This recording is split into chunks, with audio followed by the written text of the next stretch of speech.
एडुकेनॉमिक्स में आपका स्वागत है, वेयर इकोनॉमिक्स मीट्स एजुकेशन।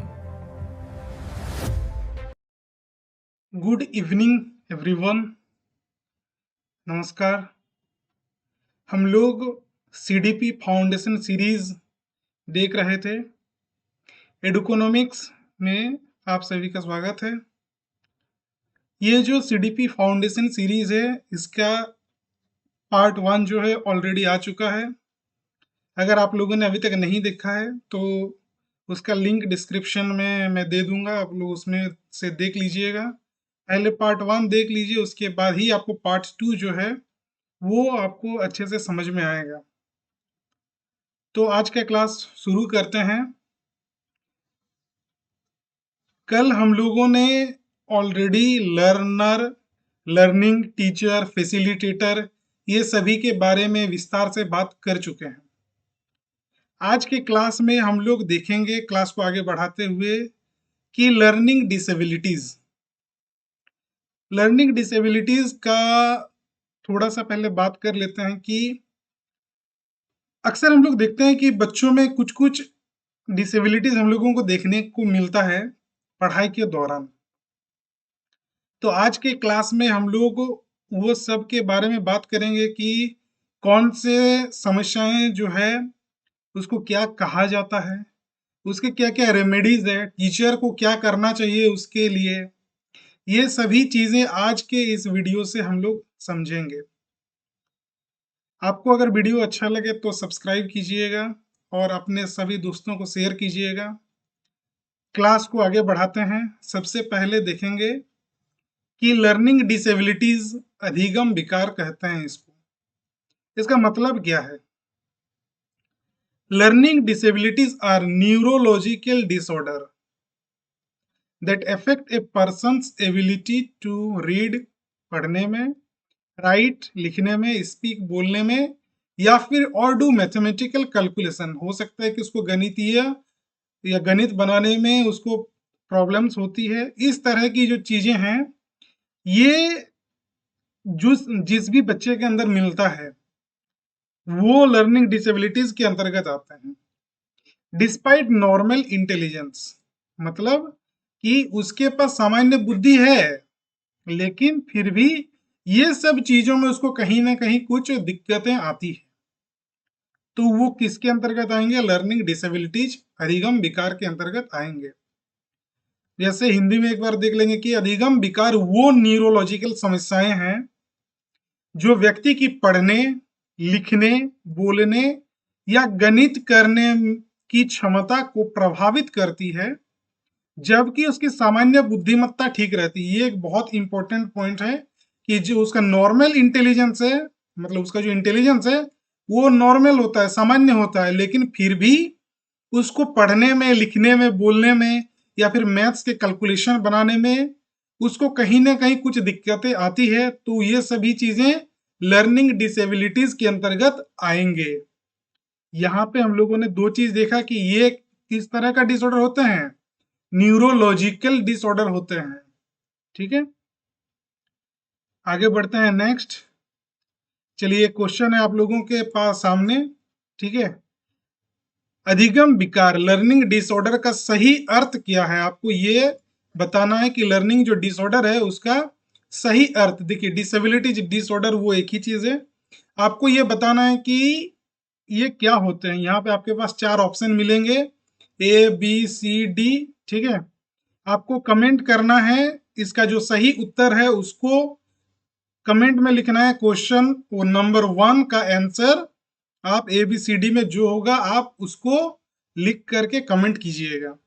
ठीक है, इस तरह की क्वेश्चंस इसमें बहुत सारे आज के इस क्लास में होंगे, रहेंगे। आपको उसका आंसर जो है कमेंट में बताना है। तो एक बार क्वेश्चन वापस से रीड करते हैं कि अधिगम विकार, लर्निंग डिसऑर्डर का सही अर्थ क्या है? कम बुद्धि होना, भावनात्मक समस्या होना, विशिष्ट शैक्षणिक कौशल में कठिनाई होना, या शारीरिक विकलांगता होना। ठीक है, तो आप जो सही उत्तर है आप उसको कमेंट कीजिएगा। बढ़ते हैं नेक्स्ट पॉइंट की ओर। लर्निंग डिसऑर्डर या लर्निंग डिसेबिलिटीज, जिसमें इसके बहुत तरह के टाइप्स आते हैं। ठीक है, यहाँ पर हम लोगों ने मेंशन कर दिए हैं यहाँ पे, जैसे डिसलेक्सिया हो गया, डिसग्राफिया हो गया, डिसकैल्कुलिया हो गया, डिसमॉर्फिया हो गया, डिस्फेजिया हो गया, डिस्पेरेक्सिया हो गया, डिस्थेमिया, फिर एडीएचडी। तो ये सभी जो चीजें हैं, ये इसको हम लोग एक एक करके समझेंगे। आखिर कि लर्निंग डिसेबिलिटी जो है उसके अलग अलग तरीके किस तरह के होते हैं, उसको कैसे ठीक किया जा सकता है, स्टूडेंट का बिहेवियर कैसा रहता है, टीचर जो है वो उसको ठीक करने में कौन कौन से किस तरीके से हेल्प कर सकते हैं। तो बढ़ते हैं, सबसे पहले जो पहला पॉइंट है वो है डिसलेक्सिया। ठीक है, learning disorder and assistive technology, यहाँ पे हम लोग देखेंगे जो डिसऑर्डर है उसके बारे में भी, और साथ ही साथ जो सहायक तकनीक है कैसे उसको ठीक किया जा सकता है। ऐसी कौन सी टेक्निक है जिसका यूज करके वो जो डिसऑर्डर है, वो जो प्रॉब्लम है, उसको कहीं हद तक हम लोग उसका रेमेडी निकाल सकते हैं, उसको सॉल्यूशन दे सकते हैं स्टूडेंट को। तो सबसे पहले आता है डिसलेक्सिया। डिसलेक्सिया का मतलब क्या है? Specific learning difficulty. यहाँ पे लर्निंग डिफिकल्टी होता है अफेक्टिंग रीडिंग या फिर स्पेलिंग डिस्पाइट नॉर्मल इंटेलिजेंस। यहाँ पे बच्चे का बुद्धि कैसा होता है? सामान्य बुद्धि ही होता है, फिर भी उसे पढ़ने में, वर्तनी में कठिनाई पैदा होती है, मतलब उसको पढ़ने में दिक्कत होती है। ठीक है, रीडिंग करने में इश्यूज होती है। तो वो कौन से प्रॉब्लम्स के अंतर्गत आएंगे? डिसलेक्सिया। ठीक है, एग्जाम्पल जैसे स्टूडेंट लेटर कंफ्यूज करता है, बी को डी बोलता है, पी को क्यू बोलता है, समझ में नहीं आता है उसको कैसे लिखेंगे। ठीक है, मतलब इस तरह की चीजें जो है, जो लिखा हुआ रहता है उसको वो समझने में दिक्कत होती है, तो ये क्या हो जाएगा? ये रीडिंग डिफिकल्टीज हमारा डिसलेक्सिया होते हैं। ठीक है, इसको कैसे ठीक किया जा सकता है असिस्टिव टेक्नोलॉजी? तो इसके लिए ऑडियो बुक आता है। ठीक है, ऑडियो बुक बहुत सारे, जैसे आजकल तो पॉडकास्ट वगैरह भी आने लगा है, इस तरह की ऑडियो बुक्स आपको देखने मिलेगा। फिर टेक्स्ट टू स्पीच सॉफ्टवेयर, बहुत सारे सॉफ्टवेयर कंप्यूटर ऑनलाइन अवेलेबल है, जहां से क्या होगा, टेक्स्ट मतलब आप टेक्स्ट देंगे और वो उसको स्पीच में बदलेंगे। ठीक है, जैसे जैसे आजकल हम लोग देखते हैं कि जैसे मान लीजिए कि मैं एक टेक्स्ट को सिलेक्ट करता हूं और सॉफ्टवेयर में डालता हूं, तो वहां पे क्या होगा, जो टेक्स्ट है उसको रीडिंग करके उसको बता देते हैं। तो डिसलेक्सिया किस तरह की प्रॉब्लम होती है? पढ़ने के, रीडिंग करने में जो दिक्कतें आती है वो डिसलेक्सिया के अंतर्गत आते हैं, और उसको ठीक कैसे कर सकते हैं ये भी हम लोगों ने बात कर लिया। चलिए moving to the next part, क्या है देखते हैं।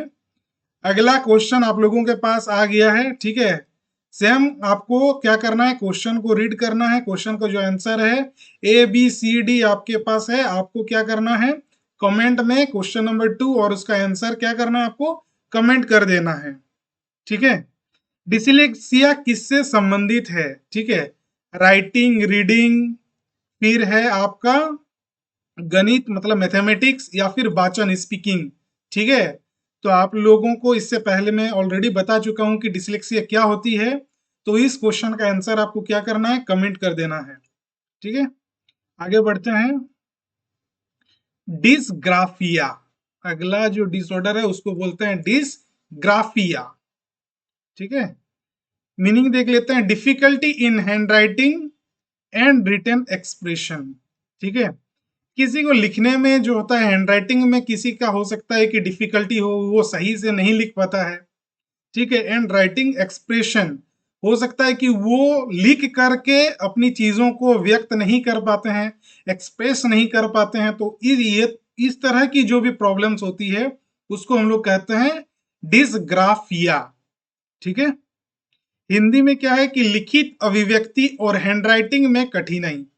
ठीक है, जो हैंडराइटिंग होता है उसमें कठिनाई होता है, वो लाइन वाइज सीरियली अलाइन करके नहीं लिखता है, बल्कि वो किस तरीके से लिखता है, ऊपर नीचे, हो सकता है कि कोई वर्ड बड़ा हो गया, कोई छोटा हो गया।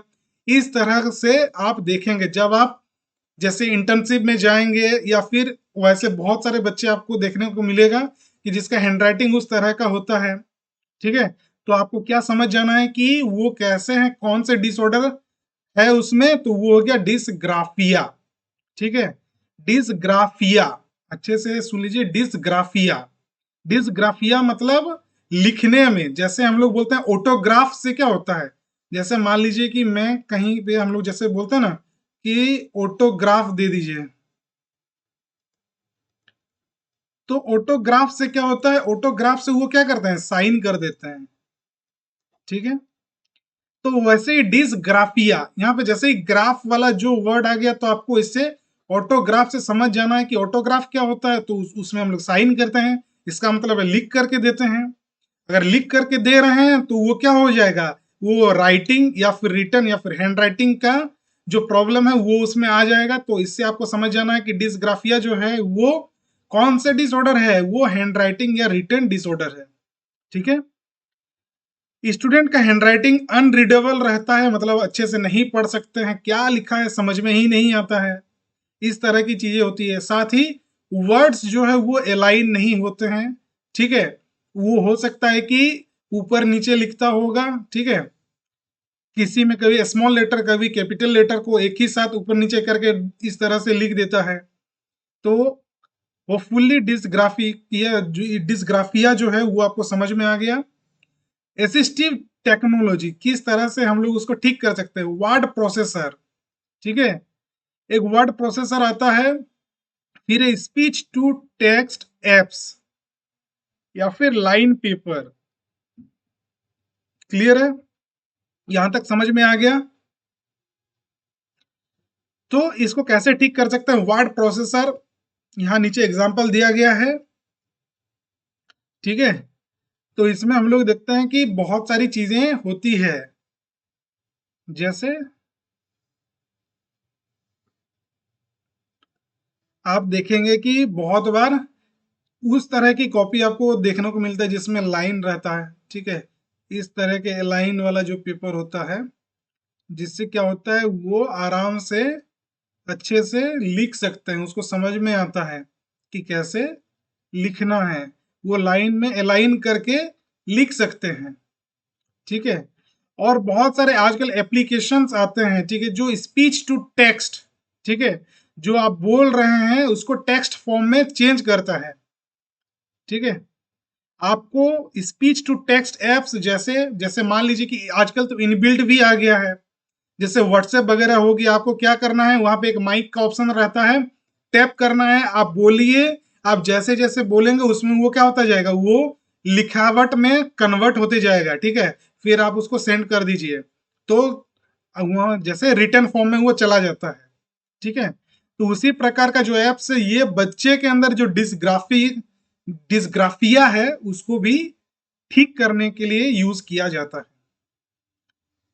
ठीक है। नेक्स्ट स्लाइड में बढ़ते हैं।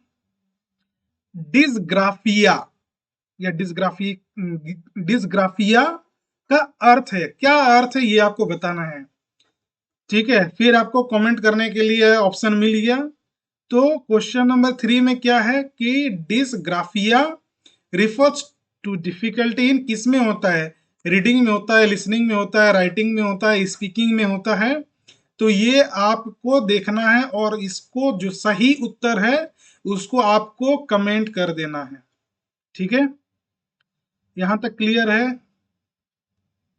अगर आपको कुछ डाउट होता है तो वो आप कमेंट जरूर कीजिएगा, आपके कमेंट का, हर एक कमेंट का उत्तर दिया जाएगा। साथ ही अगर आपको और कुछ और एक्स्ट्रा समझना है इसके बारे में, लर्निंग डिसेबिलिटीज के बारे में, तो उसके बारे में भी आप लोग जरूर कमेंट कीजिएगा, ठीक है। और अगर आपको अच्छा लग रहा है कि हाँ मेहनत किया जा रहा है, तो आप चैनल को सब्सक्राइब कीजिएगा, साथ ही आप आगे शेयर भी कीजिएगा, ताकि आपके जो बाकी वैसे दोस्त है जिसको ये नहीं पता है उस तक ये सही चीजें पहुंच जाए। आगे बढ़ते हैं। Learning disorder and assistive technology का जो थर्ड पॉइंट है वो है डिसकैलकुलिया। डिसकैलकुलिया, जैसे कैलकुलिया से ही क्या समझ में आता है कि इसमें कैलकुलेशन का बात हो गया, ठीक है। Difficulty in understanding numbers and mathematical concept, क्या क्या चीजें हैं कि हमको नंबर्स ही नहीं समझ में आता है, या फिर मैथमेटिकल जो कॉन्सेप्ट है वो नहीं समझ में आता है। ठीक है, संख्याओं और गणितीय अवधारणा को समझने में कठिनाई होती है, उसको हम लोग कहते हैं डिसकैल्कुलिया। इन सिंपल हम लोग क्या बोलेंगे कि कैलकुलेशन नहीं समझ में आता है, बच्चे को टेबल नहीं समझ में आता है। ठीक है, तो टेबल्स नहीं समझ में आता है, कैलकुलेशन नहीं समझ में आता है, तो ये सब चीजें वैसे बच्चे के साथ होती है जिसके अंदर कौन सा डिसऑर्डर देखने के लिए मिलता है, डिसकैल्कुलिया। ठीक है, इसको कैसे ठीक किया जा सकता है, कैलकुलेटर का यूज करके, इस तरह की कैलकुलेटर जो है उसको यूज करके हम लोग ठीक कर सकते हैं। नंबर चार्ट आपको यहाँ पे देखने के लिए मिलेगा कि ये नंबर चार्ट है। ये जो नंबर चार्ट है इसमें बहुत सारे नंबर दिया हुआ है और यहाँ पे जोड़ घटाव करने के लिए भी दिया हुआ है, तो इससे वो क्या हो जाएगा, जो बेसिक चीजें हैं, जो बेसिक मैथमेटिक्स है वो सीख पाएंगे by the help of number chart. Then आगे बढ़ते हैं, मैथ सॉफ्टवेयर जैसे एमएस का भी आता है, माइक्रोसॉफ्ट का भी सॉफ्टवेयर आता है, क्या करने के लिए, मैथ सॉल्व करने के लिए। आजकल और भी बहुत सारे एप्लीकेशंस आते हैं जहां पर आप बस मैथ्स का आपको क्या करना है, जो क्वेश्चन है उसको डालना है, वो ऑटोमेटिकली पूरा ही सॉल्व करके आपको देंगे। ठीक है, क्लियर हो गया यहां तक, आगे बढ़ते हैं। Question number 4, dyscalculia is mainly related to, आपको बताना है कि किससे रिलेटेड है, लैंग्वेज स्किल या फिर मेमोरी या फिर गणितीय गणनाएं मैथमेटिकल कैलकुलेशंस या फिर सामाजिक कौशल सोशल स्किल्स, किसके साथ रिलेटेड है, कौन सा इसका सही उत्तर है, आप इसको क्या करेंगे, कमेंट कीजिएगा। ठीक है, आगे बढ़ते हैं, डिसमॉर्फिया। ठीक है, देखिए डिसमॉर्फिया जो है ये किस तरह की प्रॉब्लम है, एक बार पहले इसका मीनिंग जान लेते हैं, उसके बाद आगे डिस्कस करते हैं। Difficulty in perception of body shape size affecting self esteem and participation. जो बच्चे होते हैं ये छोटे बड़े हर तरह के लोगों के अंदर ये जो भी लर्निंग डिसऑर्डर है ये आपको देखने के लिए मिलता है। जनरली कहाँ से पता चलता है, तो स्कूल से ही पता चल जाता है, अर्ली चाइल्डहुड से ही पता चल जाता है। जब वो स्कूल धीरे धीरे जाने लगते हैं तो ही बच्चे के अंदर थोड़ी थोड़ी जो बीमारियां हैं, जो ये विकार है, अधिगम विकार है, वो देखने का आपको मिल सकता है। ठीक है, तो शरीर के आकार या रूप की अवधारणा, रूप की धारणा में कठिनाई, जिसके वजह से आत्मसम्मान या कक्षा सहभागिता को प्रभावित करती है। देखिए बहुत बार आपको ऐसा लगेगा, बहुत सारे ऐसे स्टूडेंट देखने मिलेंगे जो किसी खेल में पार्टिसिपेट नहीं कर रहा है। क्यों नहीं कर रहा है, क्योंकि हो सकता है कि वो खुद को वैसे देख रहे हैं कि उसका बॉडी का शेप या उसका बॉडी का जो साइज है वो उस तरह के नहीं है जिसमें वो फिट बैठते हैं, जिसके वजह से उसका जो सेल्फ स्टीम है, जो उसका आत्मसम्मान है, वो भी नहीं बिल्ड होता है, वो भी नहीं बनता है। और साथ ही साथ उसके वजह से वो क्या होता है, वो पार्टिसिपेशन भी कम कर देता है, किसी भी चीज में पार्टिसिपेट करने के लिए आगे नहीं बढ़ता है। ठीक है, उसका सेल्फ स्टीम लो हो जाता है, उसको लगता है कि बाकी जो लोग हैं उसको जज करेंगे एज पर हीज और her shape size of body.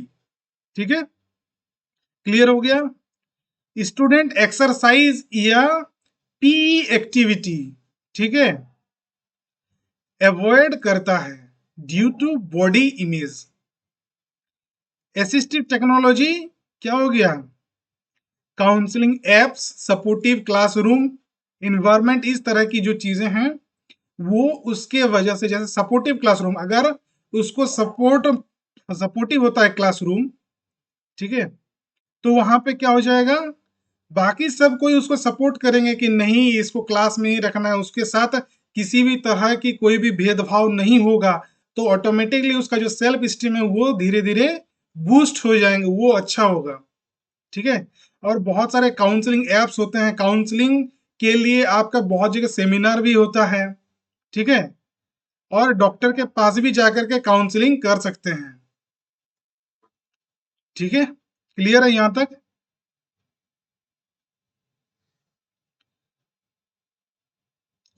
देखिए यहाँ पे एग्जांपल में क्या देखे, स्टूडेंट एक्सरसाइज या फिजिकल एजुकेशन का जो एक्टिविटीज होता है वो सब अवॉइड करता है बच्चा,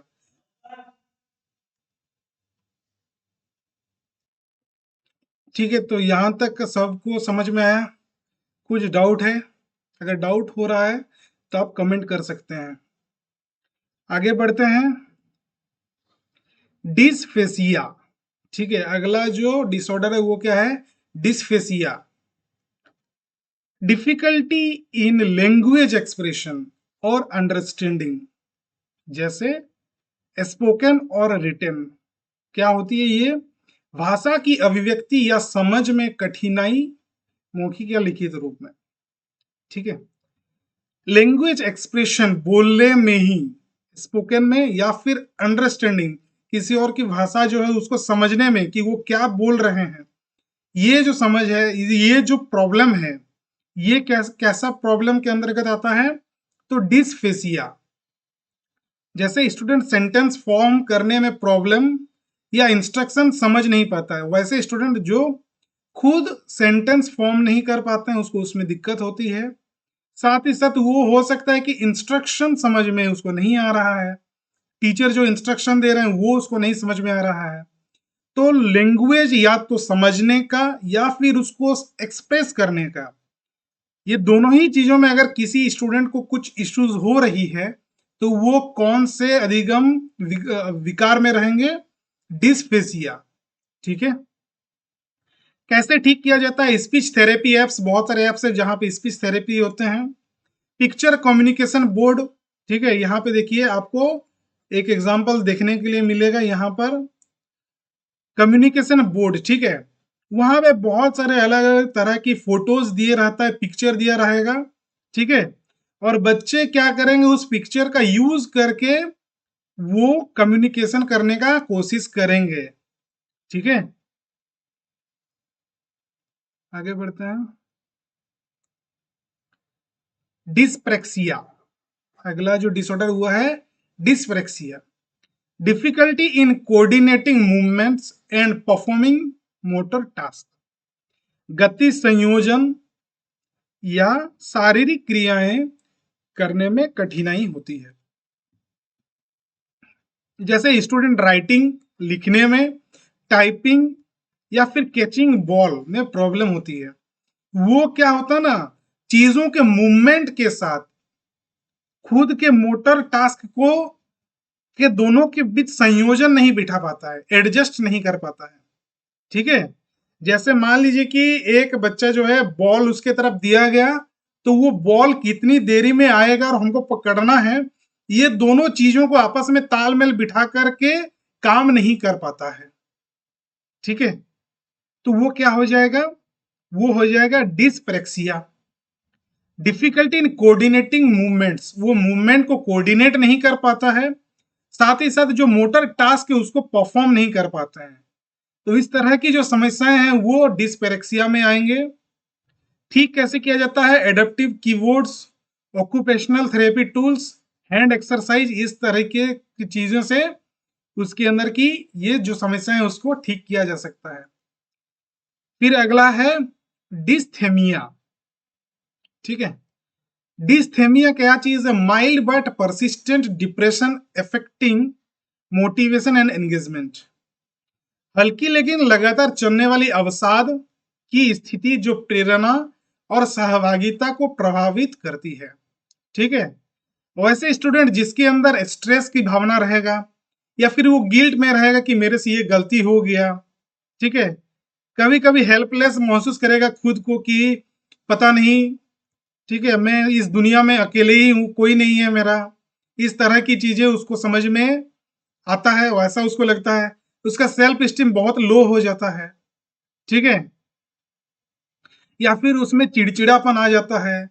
ये सभी जो चीजें हैं जो बच्चे के अंदर देखने को मिलता है, ये सभी कौन से डिसऑर्डर में आते हैं? डिस्थेमिया। ठीक है, एग्जाम्पल देख लेते हैं कि स्टूडेंट क्लास में इंटरेस्ट लूज करता है, बच्चे के अंदर जो इंटरेस्ट है वही नहीं रहता, वो खत्म हो जाता है। कहीं बैठा है तो बैठा ही है, कुछ सोच रहा था सोच ही रहा है। इस तरह की चीजें होती है। वो किसी भी चीज में पार्टिसिपेट नहीं करते हैं, कोने में जैसे बैठे हुए रहते हैं उस तरह का रहते हैं। ठीक है, कैसे ठीक किया जा सकता है? मूड ट्रैकर ऐप, बहुत सारे ऐसे ट्रैकर है जो मूड को, ठीक है, मन को, मस्तिष्क को उसको ट्रैक करते हैं कि वो कैसा है, खुश है, सैड है, इस तरह की चीजें हैं। फिर काउंसलिंग, उसका काउंसलिंग किया जाना चाहिए, ठीक है, उसके साथ बात करना चाहिए, उसको समझना चाहिए, इमोशनल सपोर्ट उसको देना चाहिए, तब वो क्या हो जाएगा, धीरे धीरे उभरने लगेगा, उसका सेल्फ स्टीम भी क्या होगा, बूस्ट होते जाएगा। फिर सपोर्टिव मेंटरिंग, ठीक है, यही बात कर रहे थे, उसको सपोर्ट करना पड़ेगा, उसको मेंटरिंग अच्छे से उसको समझाना पड़ेगा, उसके समस्याओं को जानना पड़ेगा, क्यों समस्याएं हो रही ये जानना पड़ेगा, और उसके लिए जो भी परफेक्ट सॉल्यूशन होगा वो देना पड़ेगा। आगे बढ़ते हैं। डिस्थेमिया किससे संबंधित है, ये है अगला क्वेश्चन, क्वेश्चन नंबर 5। इसका आंसर आपको कमेंट करना है, आपको बताना है कि ये क्या चीज है। यहाँ पे दिया है, जैसे ऑप्शन नंबर ए में है अत्यधिक उत्साह और अति सक्रियता, क्या इस तरह की है, ये आपको बताना है। फिर एक क्रॉनिक माइल्ड डिप्रेशन ये है, या फिर एक्यूट एंजाइटी डिसऑर्डर ये है, या फिर सेंसरी डिसऑर्डर, इसमें से जो आपको सही लगेगा आप उसको कमेंट कीजिएगा। अगले आगे बढ़ते हैं। ADHD, attention deficit hyper active disorder, ये डिसऑर्डर आपको बहुत बार देखने के मिल जाएगा, ठीक है। ये क्या है, कौन सी डिफिकल्टी है, डिफिकल्टी इन अटेंशन, ध्यान देने में, ठीक है, हाइपर एक्टिविटी, अति सक्रियता, इम्पल्सिव बिहेवियर अफेक्टिंग लर्निंग, ठीक है, पढ़ाई में दिक्कतें आती है ये सब चीजों की वजह से, ध्यान केंद्रित करने में कठिनाई होती है, अति सक्रियता होती है, और आवेगपूर्ण व्यवहार, ठीक है, कभी भी आवेग में आ जाता है, ठीक है, इम्पल्सिव एक्टिविटीज, जो क्या होता है अधिगम को प्रभावित करता है, लर्निंग को वो क्या करते हैं, डायरेक्टली अफेक्ट करते हैं, ठीक है। तो इस तरह की जो भी समस्याएं हैं वो किसके अंतर्गत आते हैं, ADHD, attention deficit hyper activity disorder, ठीक है। एग्जाम्पल, जैसे स्टूडेंट इजीली डिस्ट्रैक्ट हो जाते हैं, स्टूडेंट इजीली क्या होते हैं, डिस्ट्रैक्ट हो जाता है, ठीक है, और क्लास में रेस्टलेस रहता है, ठीक है, क्लास में वो क्या होता है, रेस्टलेस रहता है, ठीक है। रेस्टलेस का मतलब है कि बहुत बेचैन रहता है, इधर उधर ये देखेंगे, इधर देखेंगे, इसको देखेंगे, उसको देखेंगे, ये सभी काम जो है वो करते रहते हैं, ठीक है। कैसे ठीक किया जा सकता है, reminder apps, timers, quiz tools, या स्ट्रक्चर इन्वायरमेंट, उसको उस तरीके से स्ट्रक्चरल इन्वायरमेंट में रखना पड़ेगा, उसको उसके अनुकूल वातावरण में रखना पड़ेगा, जिससे ये जो समस्या है वो ठीक हो सके। अगला है ट्रू फॉल्स, आपको बताना है, इसमें से 4 अलग अलग पॉइंट दिए गए हैं, आपको बताना है कि इसमें से कौन सा ट्रू है, कौन सा फॉल्स है, ठीक है। कमेंट में करना है ट्रू फॉल्स, ठीक है, 1 2 3 4 में आपको बताना है कि ये ट्रू है कि फॉल्स है, ये ट्रू है कि फॉल्स है, ये ट्रू है कि फॉल्स है, ये ट्रू है कि फॉल्स है, ठीक है। आगे बढ़ते हैं। चलिए क्वेश्चन एक बार रीड कर देते हैं। एडीएचडी केवल लड़कों में पाया जाता है, एडीएचडी से ग्रस्त बच्चे को शांत बैठने में कठिनाई होती है, एडीएचडी को दंड दे करके ठीक किया जा सकता है, एडीएचडी की पहचान व्यवहार के अवलोकन से की जाती है। तो ये जो चीजें हैं आपको कमेंट में बताना है कि इसको कैसे ठीक करना होता है, क्या क्या चीजें हैं, ट्रू फॉल्स में क्या होगा, ठीक है। कुछ हाइलाइट्स देख लेते हैं। जैसे all disorder not equal to low intelligence, जरूरी नहीं है कि डिसऑर्डर होगा तो इंटेलिजेंस भी लो ही होगा। अर्ली डिटेक्शन बेटर इंटरवेंशन, जितनी जल्दी पकड़ में आएगी सॉल्यूशन उतना अच्छा होगा, उतना जल्दी उसमें सुधार आ सकता है। असिस्टिव टेक्नोलॉजी का मतलब क्या है, ब्रिज बनता है वो, ठीक है, गैप फॉर इफेक्टिंग लर्निंग, ठीक है, लर्निंग के बीच में जो गैप है, जो किसके वजह से होता है, जो डिसऑर्डर के वजह से जो गैप हुआ है, इसको भरने का काम करता है असिस्टिव टेक्नोलॉजी, ठीक है। टीचर का रोल कैसा रहता है, यहाँ पे टीचर का रोल रहेगा सपोर्ट करना है, एडॉप्ट मेथड, अलग अलग मेथड को यूज करना है, और इंक्लूसिव क्लासरूम के बारे में भी आपको आगे बताएंगे, ठीक है, इंक्लूसिव क्लासरूम को भी अपनाना चाहिए। नेक्स्ट देखिए, ये एक memory points, MCQ memory points एक दिया गया है, जिसमें हम लोग अभी तक जो भी बात किए हैं उसके बारे में ये एक ऑलरेडी चार्ट में दिया गया है। ठीक है, क्लियर है। डिसलेक्सिया क्या प्रॉब्लम है यहाँ पे बताया गया, डिसग्राफिया क्या प्रॉब्लम है, डिसकैलकुलिया क्या प्रॉब्लम है। ठीक है, डिसमोर्फिया, डिसफेजिया, डिस्पेरेक्शिया, डिस्थेमिया और एडीएचडी। ठीक है, ये अफेक्टेड एरिया का बताया गया है कि क्या चीज अफेक्ट करती है। एग्जाम्पल दिया गया है कि बच्चे में क्या क्या कंफ्यूजन होती है, बच्चे कैसे कंफ्यूज होते हैं, ये पूरा ही चार्ट में इसमें समझाया गया है, जो हम लोग ऑलरेडी इससे पहले पढ़ चुके हैं वही चीज यहाँ पे दिया है, आप स्क्रीनशॉट ले सकते हैं। ठीक है, और अगर आपका जो क्वालिटी है वीडियो का अगर कम है तो उसको पूरा फुल कर लीजिए और उसके बाद स्क्रीनशॉट ले लीजिए ताकि ये आपको पूरा ही काम में आए। आगे बढ़ते हैं। अगला क्वेश्चन नंबर 6, अधिगम विकार से ग्रस्त विद्यार्थियों के लिए सबसे उपयुक्त शिक्षण विधि कौन सी है। इसका मतलब आपको क्या बताना है, which teaching method is most suitable for student with learning disorder. जो बच्चे लर्निंग डिसऑर्डर से ग्रसित हैं उसमें ये इसमें जो 3-4 तरह की जो क्लासेस हैं, जो मेथड है, इसमें से सबसे अच्छा कौन सा मेथड है जो उसके लिए हेल्पफुल है। जैसे आपका दंडात्मक विधि हो गया, बिना सहायता के पुनरावृत्ति, या फिर individualised instruction, then ignoring mistakes. ठीक है, तो इसका भी आप आंसर कमेंट कीजिएगा। अगला है सहायक प्रौद्योगिकी, असिस्टिव टेक्नोलॉजी का उपयोग क्यों होता है। इससे पहले हम लोग बात कर चुके हैं। क्वेश्चन नंबर 7 क्या है, यहाँ पे क्या होता है, शिक्षक का कार्य कम करने के लिए, अनुशासन बनाए रखने के लिए, अधिगम में कठिनाई वाले विद्यार्थियों की सहायता करने के लिए, या फिर रटने की प्रक्रिया बढ़ाने के लिए। और जो आंसर है वो आप कमेंट कीजिएगा। अगला क्वेश्चन है, अधिगम विकार से ग्रस्त विद्यार्थियों के लिए शिक्षक को क्या करना चाहिए। यहाँ पे टीचर का रोल आपको बताना है कि क्या करना चाहिए बच्चे के अंदर जो डिसऑर्डर है उसको ठीक करने के लिए। ठीक है, सेम टीचिंग फॉर ऑल, क्या सेम टीचिंग फॉर ऑल करना है, या फिर फ्लेक्सिबल टीचिंग मेथड्स अपनाना है, या फिर स्ट्रिक्ट इवेल्यूशन करना है, या फिर एक्स्ट्रा होमवर्क देना है, क्या करना है, कौन सा आंसर सही होगा एबीसीडी में आप कमेंट कीजिएगा।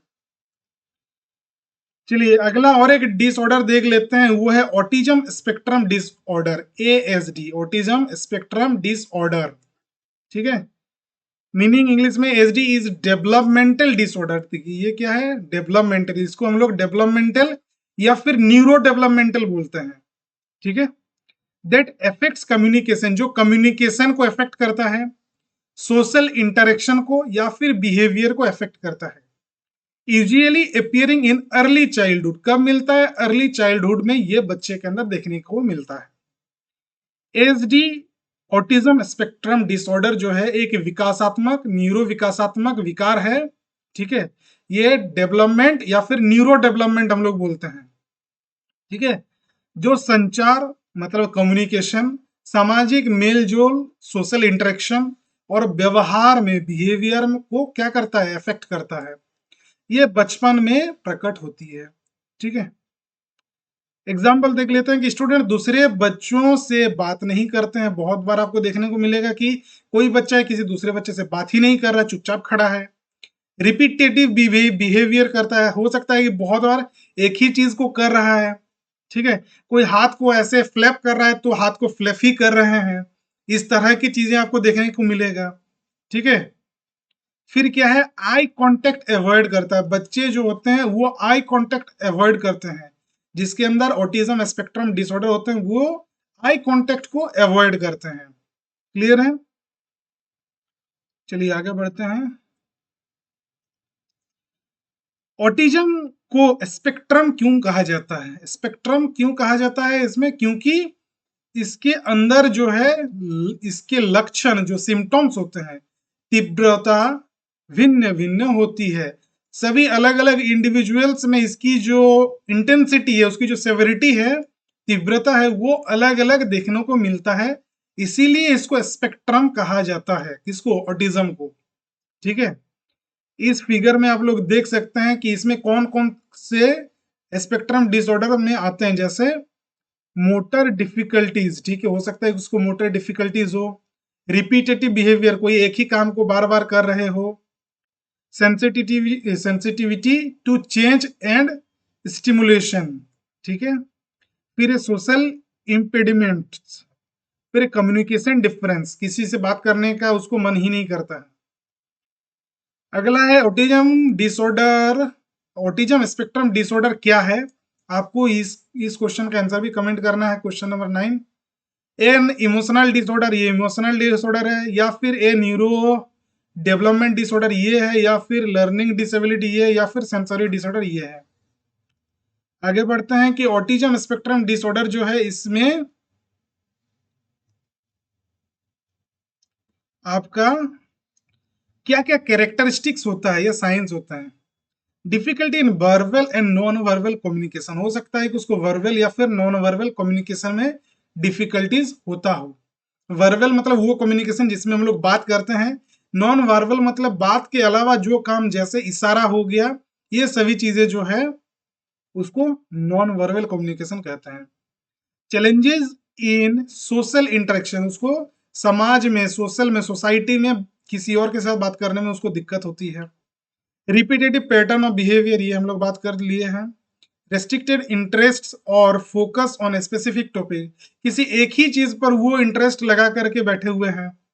जैसे मान लीजिए कि किसी एक बच्चे के पास एक तो खिलौना है, वो उसी को लेकर के घूम रहा है, ठीक है।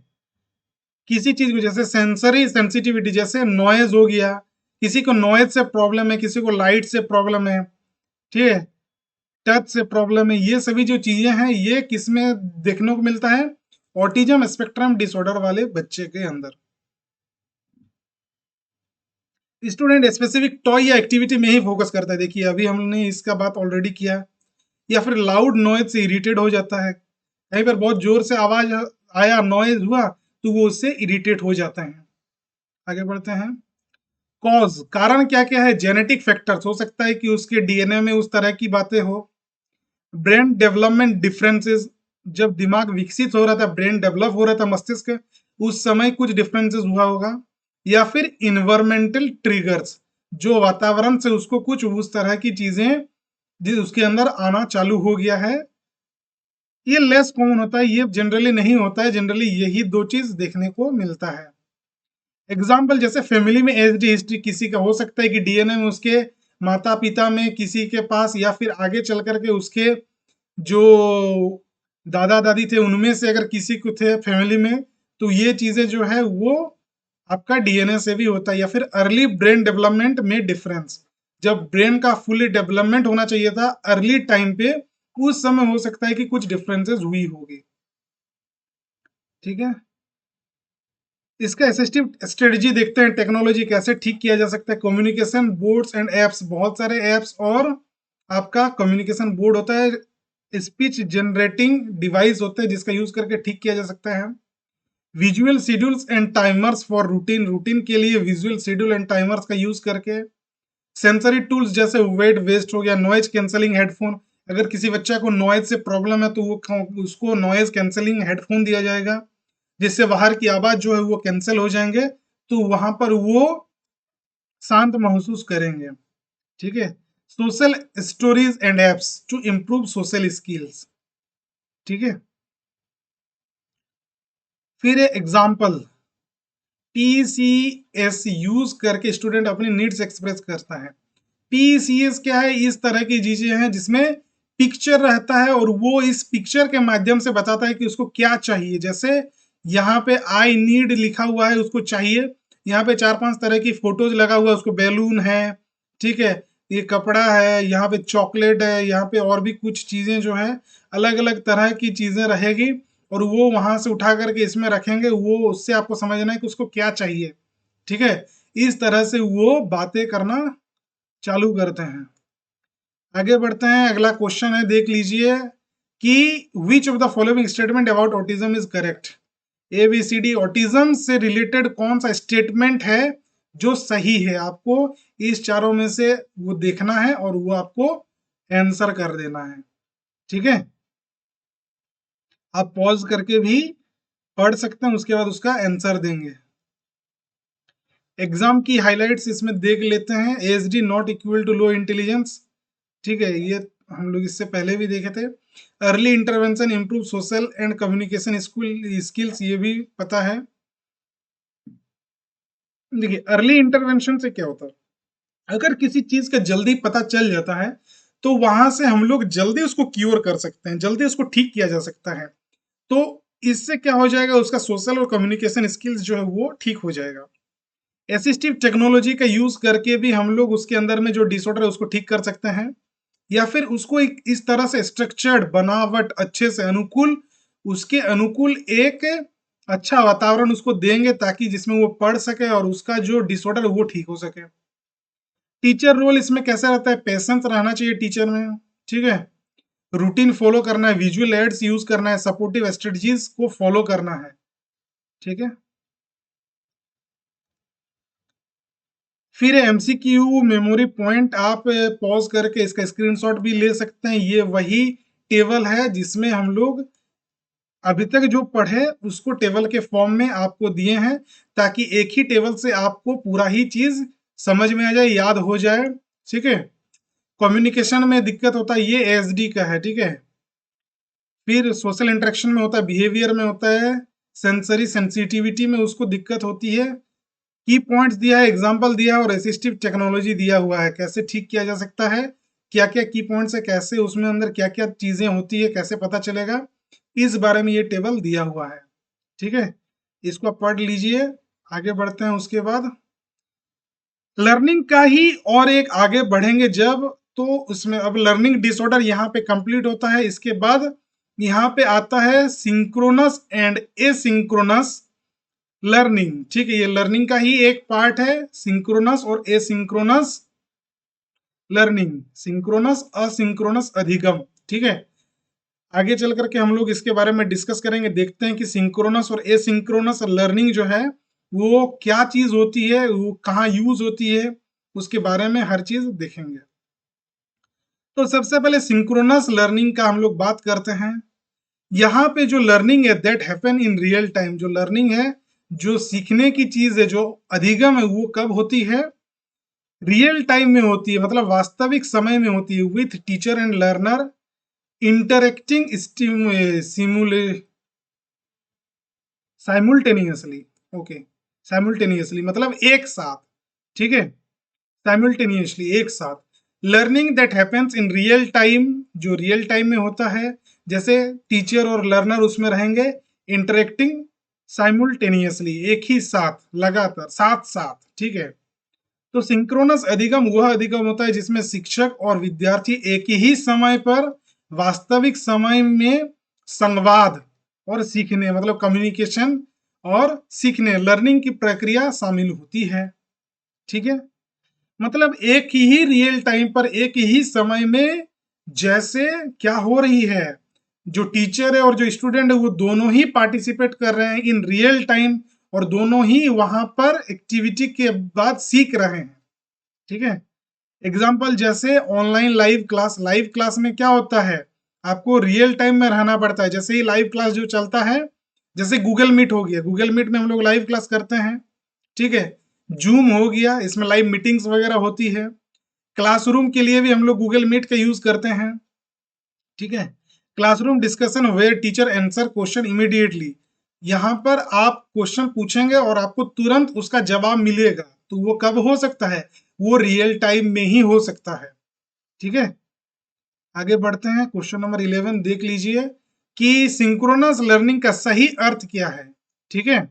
यहाँ पर आपको चार ऑप्शन दिए गए हैं। शिक्षण जो अलग अलग समय पर होता है, क्या ये है, या फिर शिक्षण जिसमें शिक्षक और विद्यार्थी एक ही समय पर उपस्थित होते हैं, ये है, केवल स्वयं अध्ययन, कि आप स्वयं अध्ययन कर रहे हैं, ये है, या फिर बिना तकनीक के शिक्षण। जो सही उत्तर है आप उसको कमेंट कीजिएगा। नेक्स्ट है, निम्नलिखित में से कौन सा समकालीन अधिगम का उदाहरण है, आपको इसमें से कौन सा सिंक्रोनस लर्निंग का एग्जाम्पल है, आपको वो बताना है, इसको भी कमेंट कीजिएगा। फिर है क्वेश्चन नंबर 13, समकालीन अधिगम का प्रमुख लाभ क्या है, इसका एडवांटेज क्या है, ठीक है। समय की पूर्ण स्वतंत्रता या फिर तत्काल संवाद और प्रतिक्रिया बिना शिक्षक के अधिगम या फिर केवल लिखित सामग्री। जो आपको लगे कि जो एकदम राइट ऑप्शन है उसको आप कमेंट कीजिएगा। ठीक है, आगे बढ़ते हैं एसिंक्रोनस लर्निंग। ठीक है, एसिंक्रोनस जैसे सिंक्रोनस था वैसे ही एसिंक्रोनस क्या है इसके बारे में जान लेंगे। Learning that does not occur in real time. Learning that क्या है? Learning that does not occur in real time. Learners access materials and complete task at their own pace. बच्चे अपने गति के हिसाब से, बच्चे जो होते हैं वो अपने गति के हिसाब से सामग्री को पढ़ते हैं और कार्यों को पूरा करते हैं। ठीक है, यहाँ पर आप वास्तविक समय में नहीं होते हैं, रियल टाइम में नहीं होते हैं। यहाँ पे स्टूडेंट को अपने पेस के हिसाब से, अपने गति के हिसाब से वो पढ़ते हैं। उसको जब समय मिलता है वो तब पढ़ते हैं। एग्जाम्पल जैसे प्री रिकॉर्डेड वीडियो लेक्चर, जैसे मैं ये जो वीडियो रिकॉर्ड कर रहा हूँ इसको आप बाद में पढ़ेंगे, तो ये तो आप लाइव सीधा तुरंत नहीं पढ़ रहे हैं, इसको आप बाद में पढ़ रहे हैं, अपने टाइम के हिसाब से पढ़ रहे हैं, आपकी जितनी स्पीड है उसके हिसाब से पढ़ रहे हैं। तो ये क्या हो जाएगा? ये एसिंक्रोनस लर्निंग में आएगा। ऑनलाइन क्विज हो गया, डिस्कशन बोर्ड हो गया, student watch lecture any time and submit assignment later. ठीक है, अब बच्चे जो है वो कभी भी लेक्चर दे सकते हैं और उसके बाद वो कभी भी असाइनमेंट बाद में जमा करेंगे। ये जो है ये एसिंक्रोनस लर्निंग होता है। अगला क्वेश्चन है कि एसिंक्रोनस लर्निंग की मुख्य विशेषता क्या है? आपको इसमें से जो उसका मेन कैरेक्टरिस्टिक्स है वो आपको बताना है। इमीडिएट फीडबैक मिलता है कि फिक्स टाइम टेबल होता है कि सेल्फ पेस लर्निंग होता है, स्वयं की गति से सीखना होता है, या फिर प्रत्यक्ष सहभागिता होती है, डायरेक्ट इंटरेक्शन। तो तत्काल प्रतिपुष्टि, इमीडिएट फीडबैक, निश्चित समय सारणी, फिक्स्ड टाइम टेबल, इसमें से जो आपको लगे कि जो सही आंसर है उसको आपको कमेंट करना है। आगे बढ़ते हैं, अगला question, question number 15, what is major advantage of asynchronous learning. Asynchronous learning का क्या मेन एडवांटेज है आपको ये बताना है। ठीक है, ए बी सी डी आप देख लीजिए, इसमें से आपको जो लगे सही आंसर है आप उसको कमेंट कीजिएगा। अगला है exam highlight, synchronous real time interactive immediate feedback हो गया, asynchronous flexible time self pace access any time, इसको अलग जब मन करे तब एक्सेस कर सकते हैं। Both are essential in blended या हाइब्रिड लर्निंग, ये दोनों ही इंपॉर्टेंट है। Teacher should choose method based on learning needs and content. एक टीचर जो है उसको चूज करना है कि कौन सा मेथड यूज करेंगे, वो लर्नर के नीड्स और उसके कंटेंट के हिसाब से होगी। बच्चे को जैसा जरूरत होगा वो उस तरह से आप उसको प्रोवाइड करेंगे। ये इसका टेबल आप देख लीजिएगा। अगला क्वेश्चन है कौन सा अधिगम प्रकार कार्यरत शिक्षार्थियों के लिए अच्छा है? वो स्टूडेंट जो वर्किंग लर्नर है, जो क्या करते हैं, काम कर कर के पढ़ रहे हैं, उसके लिए कौन सा अधिगम सही है? सिंक्रोनस है, एसिंक्रोनस है, ट्रेडिशनल है, लेबोरेटरी बेस्ड लर्निंग है? इसमें से आपको बताना है सही आंसर क्या है। अगला क्वेश्चन है एसर्शन और रीजन। ठीक है, आपको एसर्शन और रीजन आपको पढ़ना है और उसके बाद 4 ऑप्शन है, ये आपको देखना है। एसर्शन क्या है? एसर्शन क्या होती है? एसर्शन एक स्टेटमेंट होता है और रीजन जो है उसका कारण होता है।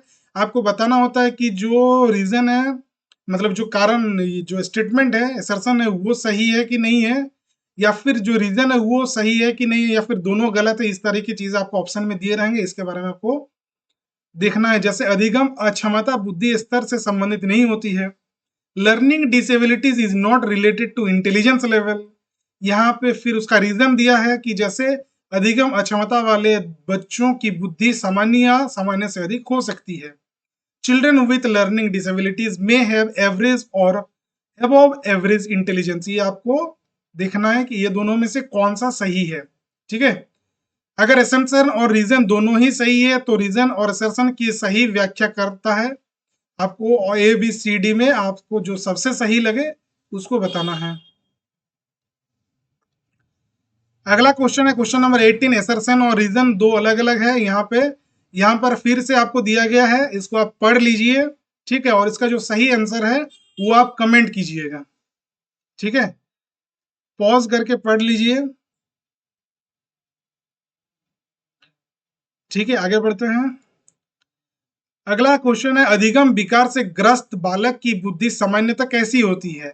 लो होती है, एवरेज और अबव एवरेज होती है, वेरी लो होती है, सेवरली इम्पेयर्ड होती है। इसमें से जो आपको सही लगे इसको बताइएगा। अगला जो है ये है, दो आपको लिस्ट दिया गया, आपको क्या करना है, मिलाना है, मैच करना है। ठीक है, इधर A B C D, list one में A B C D, A B,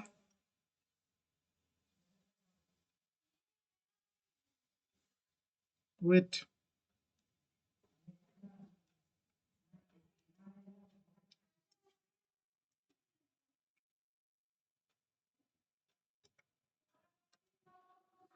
तो इधर A B C D E F, और इधर 1 2 3 4 5 6। ठीक है, ये दोनों में से आपको क्या करना है, आपको देखना है कि क्या सही है, कौन किसके साथ मैच हो रहा है, वो आपको देखना है। तो ये जो लिस्ट वन है और लिस्ट टू है, आपको देखना है कि कौन किसके लिए बेस्ट ऑप्शन है। आपको एक तरफ जो लिस्ट है वो लर्निंग डिसऑर्डर इसके बारे में दिया गया है और आपका लर्निंग के बारे में है, और इधर उसका एक्सप्लेनेशन है। आपको बताना है कि कौन सा किसके साथ मैच हो रहा है। ये आप क्वेश्चन नंबर 20 का अलग से कमेंट कर सकते हैं, A B C D E F 1 2 3 4 के हिसाब से। ठीक है, यहां तक क्लियर है? आज का क्लास आपको कैसा लगा आप कमेंट कीजिएगा। ठीक है, आगे मैं इसका एक आंसर शीट देता हूं। ठीक है, देखिए ये आंसर शीट है। आप जो कमेंट किए हैं या फिर आप जो आंसर बनाए हैं अभी तक में, 1 से 20 तक का क्वेश्चन है पूरे इस क्लास में। ठीक है, आप इसमें से अपना आंसर को एक बार मिला लीजिएगा। ठीक है, और मैं भी यहाँ से चेक कर लूंगा, आप जो कमेंट करेंगे उसको एक बार देख लूंगा। आप इसमें से अपने आंसर को मिला सकते हैं और आप ये भी देख सकते हैं कि आप कितना सीखे हैं। खुद को आप ये सेल्फ इवेल्युएट कर सकते हैं। ठीक है, चलिए, थैंक यू। आप, अगर आज आपको ये क्लास आपको अच्छा लगा तो आप इसको लाइक करेंगे। ठीक है, साथ ही कमेंट करेंगे, आप बताएंगे कि आपको क्लास कैसा लगा, क्या क्या इम्प्रूवमेंट हुआ है और क्या क्या इम्प्रूवमेंट चाहिए। अगर आपका कुछ सजेशन वैसा रहेगा तो उसको इम्प्लीमेंट किया जाएगा। साथ ही आपके बाकी दोस्तों को ये जरूर शेयर कीजिएगा।